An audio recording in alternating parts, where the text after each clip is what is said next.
اللہ تعالیٰ نے نا اس سورہ احقاف میں جنات کا بھی تذکرہ کیا ہے. جنات پر ایمان بھی، ایمان کا مطلب یہ یقین رکھنا کہ جنات کا وجود ہے، یہ بھی ایمان کا حصہ ہے. جنات کا منکر بھی اسلام سے خارج ہے، کیونکہ قرآن مجید سے، احادیث سے، تواتر سے یہ بات ثابت ہے کہ اللہ نے ایک مخلوق آگ سے بنائی ہے، ایک مخلوق بنائی ہے نور سے، جس کو کیا کہا جاتا ہے؟ فرشتہ. اردو میں، فارسی میں فرشتہ، انگلش میں اینجل، اور عربی میں ملک. عربی میں کیا کہتے ہیں؟ ملک، جس کی جمع ملائکہ ہوتے ہیں. ملائکتہ بہت آتا ہے نا قرآن مجید میں. تو گورے بھی مانتے ہیں اس کو، کیونکہ یہ تو آسمانی کتابوں سے، تواتر سے ثابت ہے. تو اب یہ فرشتہ چونکہ مادی مخلوق نہیں ہے تو ہمیں وہ مخلوق نظر نہیں آتی. اب سائنس کا یہ کہنا ہے، سائنس تو یہاں تک، سائنس مادی چیزوں پہ تحقیق کر سکتی ہے بھائی جان. کچھ چیزیں سائنس کی دسترس سے کیا ہیں؟ خارج ہیں. اگر وہ دلائل سے ثابت ہو جائیں، دوسرے دلائل سے، تو ان کو مان لیا جائے، نہیں ثابت ہو تو نہیں مانا جائے. اب سارے پیغمبروں نے فرشتوں کے وجود کا بتایا ہے. حضرت موسیٰ، عیسیٰ علیہ السلام، موسیٰ علیہ السلام، داؤد علیہ السلام، تواتر سے. تبھی یہود و نصارہ اور مسلم سارے متفق ہیں کس کے وجود پر؟ فرشتوں کے. اسی طرح اللہ نے ایک مخلوق کو آگ سے بنایا، اس کو کیا کہا جاتا ہے؟ جن. چونکہ وہ انسانوں سے چھپی ہوئی ہے اس لیے اس کو کیا کہا جاتا ہے؟ جن. جن چھپی ہوئی چیز کو کہتے ہیں. مجنون کسے کہتے ہیں؟ جس کی عقل چھپی ہوئی ہو، پردہ پڑ گیا ہو، دیوانہ ہو گیا ہو. جنین اس بچے کو کہتے ہیں جو ماں کے پیٹ میں ہو، وہ بھی چھپا ہوا ہوتا ہے نا. فلما جن علیہ اللیل، قرآن کہتے ہیں جب رات چھا گئی، اندھیرا کر دیا رات نے، تو ہر وہ چیز جو چھپی، جنون اسی سے نکلا ہے. جنون پاگل ہو گیا نا، گویا دماغی غائب ہو گیا ہے، ٹھیک ہے نا. تو ہر وہ چیز جو چھپی ہوئی ہوتی ہے نا، اس میں جیم ڈبل نون والا مادہ پایا جاتا ہے. تو جن کو بھی جن اس لیے کہتے ہیں کہ وہ ہوتا ہے لیکن نظر بولو نہیں آتا. تو اس کے بارے میں ہمارا عقیدہ کیا ہے جو اسلام نے ہمیں بتایا ہے؟ بھائی جنات بھی مکلف ہیں اعمال کے، ان میں اچھے بھی ہوتے ہیں اور ان میں برے بھی ہوتے ہیں. البتہ شیطان ایک ایسا جن ہے جو برا ہے. ہر جن برا نہیں ہوتا، لیکن شیطان ایک برا جن تھا جو اڑ گیا تھا نا، پھڈے ماضی میں لگا تھا اور قیامت تک اڑا ہی رہے گا. اس کی نسل بھی ایسا ہی ہے. لیکن جنات میں اچھے بھی ہوتے ہیں اور جنات میں برے بھی ہوتے ہیں. جنات تعلیم کہاں سے لیتے ہیں؟ انسانوں سے لیتے ہیں. جنات میں کوئی الگ سے پیغمبر نہیں آتے. انسانوں ہی کو اللہ نے یہ فضیلت دی ہے کہ جنات فالو کس کو کریں گے؟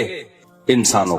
تبھی جتنے مذہب انسانوں میں ہے نا، اتنے ہی مذہب کس میں ہے؟ جن اگر میرا بیان سنتے ہیں تو 20 رکعت تراویح کے قائل ہو جاتے ہیں. کسی اہل حدیث کا بیان سنیں گے تو 8 کے قائل ہو جاتے ہیں. جہلم والی سرکار کا بیان سنیں گے تو جنوں کی بیویاں عدالت سے جا کے ان کی عدالتوں سے خلا لے رہی ہوتی ہیں کہ وہ شوہر جن شوہر دینے پر راضی نہیں ہوتا. وہ سارے جھگڑے جو انسانوں میں ہے نا، جن میں ہو سکتا ہے کچھ 4 شادیاں کرتے ہو جو میرا بیان سنتے ہو اور پٹ بھی رہے ہو جنیوں سے، چڑیلوں سے، اور جن میں ایسے بھی ہوں گے جو 1 کے قائل ہوں گے. تو جتنے، مجھے نہیں پتا جنات کو 4 کی اجازت ہے کہ 1 کی ہے، یہ کچھ مسائل ہو سکتا ہے جنات کے ہم سے ڈیفرنٹ ہوں، لیکن بہرحال تو حدیث سے ہمیں یہ پتا چلتا ہے بھائی ایک مخلوق ہے جسے کیا کہا جاتا ہے؟ جن کہا جاتا ہے. وہ ہے، اس کا وجود ہے. اور چونکہ وہ ہو سکتا ہے یہاں بھی کچھ جنات بیٹھے ہوئے ہوں. اگر وہ آپ کہیں وہ بیٹھے ہوئے کیوں بھائی؟ وہ کھڑے ہو گئے تو سب آپ لیٹے ہوئے ہوں گے پھر یہاں پہ، اس لیے ان کو بیٹھے ہی رہنے دو. میں اکثر چٹکلا سناتا ہوں نا، وہ پرانا ہو گیا لیکن کیا کریں. ایک آدمی کو کسی نے بتایا یہ فلیٹ پرانا ہے، خالی ہے، یہاں جنات ہیں، ادھر نہیں جانا، وہ فنٹر بنا ہوا ہے. میں چل جن کی ایسی کی تیسی گیا، بیل بجائی، بندہ باہر نکلا نا، اب الٹے پاؤں اس کے آنکھیں گول گول. تو پھر بھی اس میں بڑا کانفیڈنٹلی اس نے کہا کوئی ڈرتا ورتا نہیں بھائی صاحب، آپ میں نے سنا یہاں کوئی جنات ہیں. تو وہ کہتا میں تو 500 سال سے رہ رہا ہوں، مجھے تو اب تک کوئی جن نظر. اس نے کہا لے بھائی یہی جن ہے بھائی، 500 سال سے رہ رہے کم، سمجھ رہے ہو؟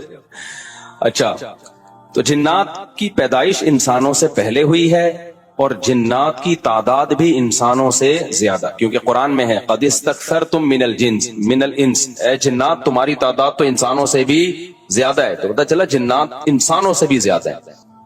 تو ان میں اچھے بھی ہوتے ہیں، برے بھی ہوتے ہیں، ہری پگڑی والے بھی ہوتے ہیں، سفید پگڑی والے بھی ہوتے ہیں، دیوبندی بھی، بریلوی بھی، قادیانی بھی، ہندو بھی، ہر طرح کے فرقے. کیونکہ یہ تعلیم کہاں سے لیتے ہیں؟ انسانوں سے. جو جتنے مولویوں کی جتنی قسمیں ہیں نا، سب سے زیادہ قسمیں تو پاکستان میں پائی جاتی ہیں. جتنی قسم کے مولوی ہیں جس ملک میں ہوں گے اتنے ہی قسم کے فرقے بھی اس ملک میں جنات میں بھی ہوں گے. کیونکہ یہ تعلیم کس سے لے رہے ہوتے ہیں؟ میں نے بتایا انسانوں سے. دوسرا، ان میں ایک مسئلہ ہے، ان میں شر کا عنصر خیر سے زیادہ غالب ہے. انسان کی جو نیچر ہے نا، انسان کی نیچر یہ ہے کہ انسان کی نیچر میں خیر زیادہ غالب ہے، شر مغلوب ہے. انسانوں میں اچھے بائی نیچر اچھے زیادہ ہوتے ہیں، برے کم. ہر انسان جھوٹ کو ناپسند کرتا ہے لیکن کچھ پھیکو بھی ہوتے ہیں. ہر انسان چوری کو ناپسند کرتا ہے لیکن کچھ چور بھی ہوتے ہیں. لیکن جنات کا معاملہ الٹا ہے، ان میں شر کا عنصر خیر سے، یہ سرکشی، آگ میں سرکشی ہے نا، تو ظاہر ہے ہمیں اللہ نے مٹی سے بنایا، مٹی میں کیا ہے؟ تواضع. تو حق سن کے چپ ہو جانا چاہیے. انسان ہو جاتے ہیں، ہاں کچھ شیطان قسم کے ہوتے ہیں وہ چپ نہیں ہوتے، لیکن نارملی انسان کو جب صحیح بات پتہ چلتی ہے وہ کیا ہو جاتا ہے؟ چپ. مٹی ہے تو مٹی والی خاصیت اس میں ہے. جنات میں آگ سے بنے تو، اور آگ بھی شعلے مارتی ہوئی، تو اس لیے جنات کی طبیعت میں سرکشی زیادہ ہے. ایک بات یہ ہو گئی. دوسری بات کیا ہو گئی بھائی؟ جنات جو ہے نا، جنات یہ انسان سے زیادہ طاقتور ہوتے ہیں لیکن مرعوب ہوتے ہیں یہ انسان سے. اس کی میں ایک مثال دوں، بیل زیادہ طاقتور ہے یا وسیم بھائی؟ بیل. لیکن قابو کس کے ہوتا ہے بیل؟ انسان کی. وجہ اس کی یہ ہے کہ وہ مرعوب ہوتا ہے انسان سے. اس کو اللہ نے وہ دماغ نہیں دیا جو کس کو دیا ہے؟ انسان کو دیا. بیل کو جس دن پتا چل گیا نا کہ میں زیادہ پاورفل ہوں، تو کھوٹے کی جگہ آپ بندھے ہوئے ہوگے، بیل نہیں بندھا ہوا ہوگا. لیکن اللہ نے ایک روب رکھا ہے جانوروں پہ بھی انسان کا. گدھے کو دیکھو، چلتے رہو، وہ منہ نیچے کر کے لوڈ اٹھا کے چلتا رہے گا. اس کو احساس ہی نہیں ہوتا کہ میری ایک لات کا مار ہے یہ بندہ جو بیٹھا ہوا ہے نا میرے اوپر، تھوڑا سا یوں کیا اور ایک کھسکایا، اٹھا کے گرے گا.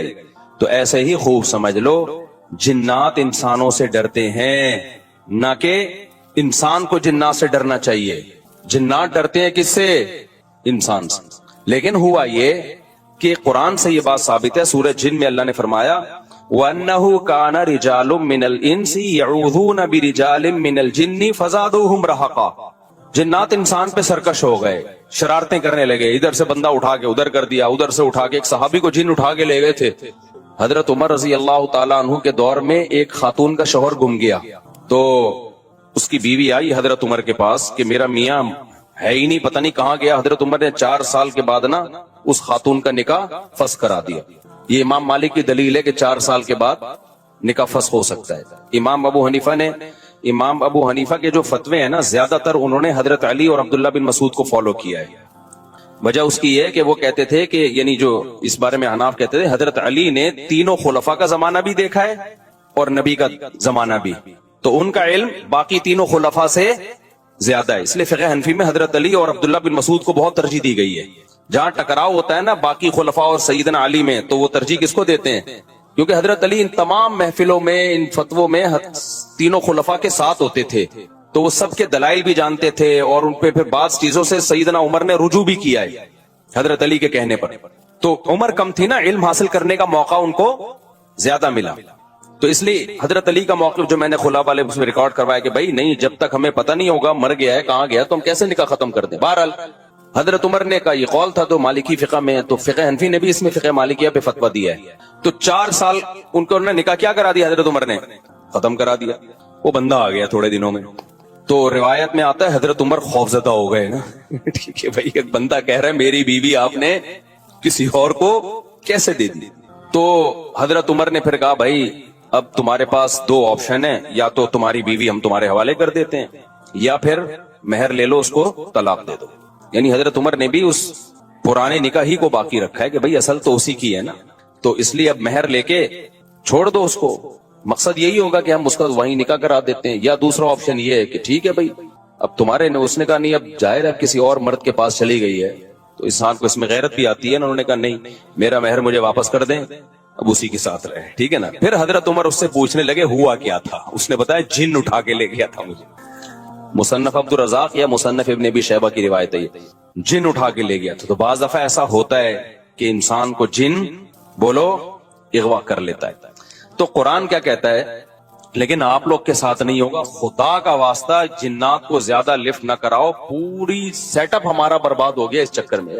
صحابہ میں بھی ایک واقعہ ہو گیا نا، یہ تھوڑی کہ ہر گھر میں جن یہ کر رہا ہے، دوسرے گھر میں جن وہ کر رہا ہے، تو تیسرے گھر میں جن نندوں کو لڑا رہا ہے، چوتھے گھر میں جن ساسوں کو لڑا رہا ہے.